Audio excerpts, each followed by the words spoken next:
Thomas Mair has been named locally as the man who was arrested, the 52-year-old man that police say was arrested in connection with the killing of Joe Cox. Locally, people are describing him as something of a loner.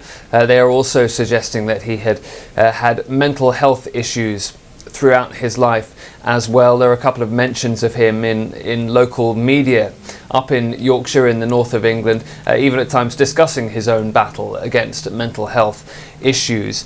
Further to that, we know that there is a right-wing, essentially white supremacist publication called SA Patriot magazine, which says that it did send a subscription briefly to a man called Thomas A. Mair from the Batley area of Yorkshire, which is the area that we are talking about, the area that Joe Cox was the MP for. I spoke briefly with the Springbok Club last night, which is the organisation affiliated to the SA Patriot magazine, and they sent me a statement and they did confirm that Thomas A. Mair did subscribe to their SA Patriot magazine, and they say this happened when we were still published in South Africa itself. They believe that he only took a few issues of this magazine during the mid-1980s.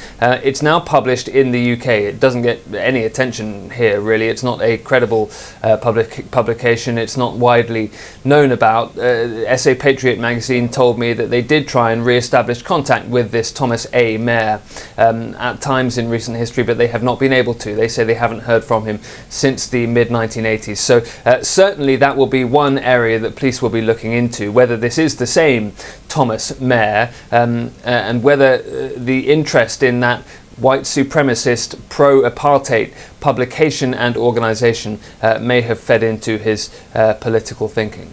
Ollie, of course, one of the big questions being asked this morning is trying to get to the bottom of why exactly this killing took place. Any idea yet around motive from the police who are working on this case?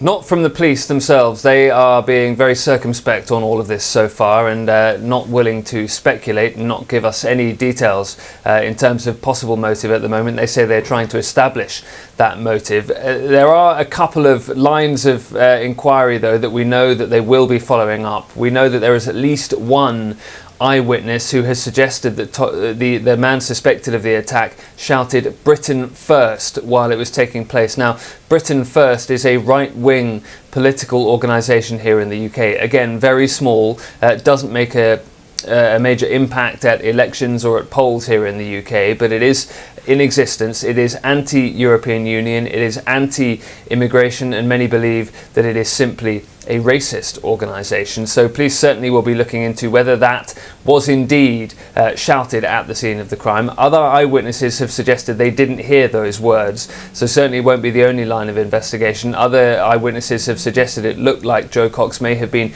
intervening in an argument and got caught up in something that was nothing to do with her. But the fact that it did take place right outside a building in which she holds regular constituency surgeries has led people to believe that perhaps she was directly targeted. Ollie, up until this point or this moment, campaigning had been quite heated there. What impact has this had, particularly on the campaign? And this is, of course, ahead of next week's referendum. Yeah, you know, look, at the moment, campaigning is completely suspended. Both sides have simply stopped campaigning because of what happened to Joe Cox, out of respect for her. I think the campaigns will probably slowly start to get back into gear at some point over the weekend. And you're absolutely right that we're just days away now from a referendum which is crucial to the future of the United Kingdom, whether to stay in the European Union or leave the European Union. Now, Joe Cox herself had campaigned vociferously for Britain to stay in the EU. And so, of course, whether that has anything to do with the killing is also being looked at and perhaps tied up with those suggestions that this man may have shouted Britain first. If that does appear to be the case. If it does seem that Jo Cox was targeted because of her political views, and perhaps her political views relating to the referendum, then that may well have an effect on voters as they prepare to go to the polls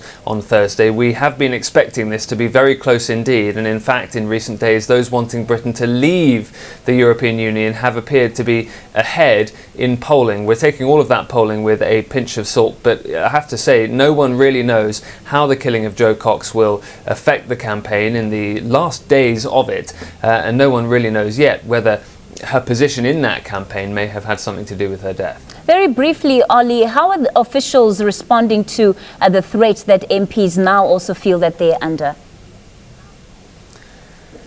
Yeah, well, a lot of MPs have raised this issue, and some had raised it before Jo Cox was killed. And one of the things they talk about is that these regular surgeries that MPs hold in their constituencies are essentially open to any of their constituents, but they're also not really secured in any meaningful way. People know where their MP is going to be and at what time, and they know they'll be able to gain access to the building and get close to that person. So a lot of MPs are saying that the issue should now be looked at in more detail. Jo Cox, of course, was just 41 years old, a mother of two. She leaves behind a husband and two young children. And there are plenty of other MPs out there now who are looking at their arrangements and saying that they feel that they and perhaps members of their family may now be feeling a little bit less secure as well. So all of that is feeding into the conversation in the aftermath of this very sad killing. Our London correspondent Ollie Barrett with the latest on that story for us.